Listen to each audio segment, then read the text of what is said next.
Naniniwala ka ba sa sinabi ng DTI na sapat daw ang ₱500 pang Noche Buena? So, ayon sa mga nababasa kong comments, plus sa mga nagko-content, hati ang reaksyon. May nagsasabi sapat daw, meron nagsasabing hindi. So, kayo guys, ano sa palagay niyo, sapat nga ba ang ₱500? Kasi kung ako yung tatanungin, yes, sapat ang ₱500 kung yung simpleng Noche Buena ang susundin niyo. Alam niyo ba yung kantang Noche Buena tuwing Pasko? Yung kay sigla ng gabi ang lahat ay kay saya, nagluto ang ate ng manok na tinola. So, anong gagawin sa tinola? Kakainin siyempre. Hindi, siyempre bibili ka ng pang-tinola. Sapat 'to sa pang-tinola. Ano lang ba ingredients sa tinola, manok, bawang, sibuyas, luya, tsaka ng papaya o kaya sayote.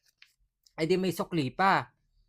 Ngayon meron pang ano, tayo na giliw, magsalo na tayo, meron na tayong tinapay at keso. Tinapay at keso. Yung sukli ng pinambili mo ng tinola, makakabili ka pa dun ng Pinoy Tasty. Tapos, isang bar ng keso. May sukli pa 'tong konti, 'di ba? Tapos sa kantang yun meron pang ano, sa bahay ng kuya ay merong lechonan pa. Ayun lang, yung natira doon sa pinambili mo ng tinola at tinapay at keso, hindi na kakasya yung sukli do'n, pambili ng lechon. Kaya nga ine-encourage kayo na pumunta kayo sa bahay ng kuya niyo kasi do'n mas madaming handa. Kasi hindi lang 500 yung budget nila sa Noche Buena. 'Yun ang ibig sabihin ng DTI, okay?